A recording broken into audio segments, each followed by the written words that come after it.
Hello everyone, আমাদের আজকের recipe ছানার পাতুরি। বিভিন্ন ধরনের মাছ কিংবা মাংস দিয়েও পাতুরি তৈরি হলেও ছানার পাতুরির স্বাদ আমাদের কাছে বেস্ট মনে হয়। তো ছানার পাতুরি তৈরির জন্য প্রথমে ছানা ভালোভাবে মেখে নিতে হবে।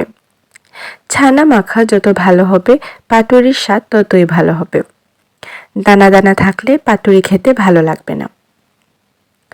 তো শুধু ছানা প্রথমে মেখে এতে আগে থেকে বেটে রাখা সর্ষে, কাঁচা লঙ্কা আর কাঠবাদাম, কোরানো নারকেল এবং নুন, চিনি, হলুদ দিয়ে আবারও ভালো মতো মেখে নেব। এরপর এতে সর্ষের তেল দিয়ে মাখাবো।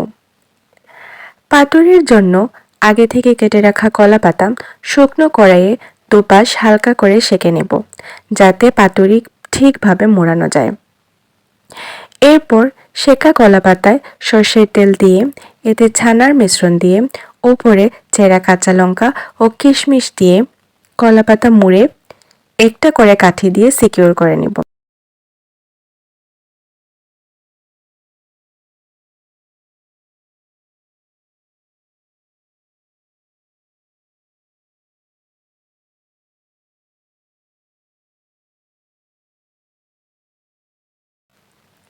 এভাবে সবগুলো পাতুরি মোড়ানো হয়ে গেলে কড়াইয়ে সর্ষের তেল গরম করে এতে পাতুরিগুলো দিয়ে প্রতি পাশ 5 মিনিট করে ঢেকে ঢেকে ভেজে নিলেই তৈরি দুর্দান্ত স্বাদের ছানার পাতুরি।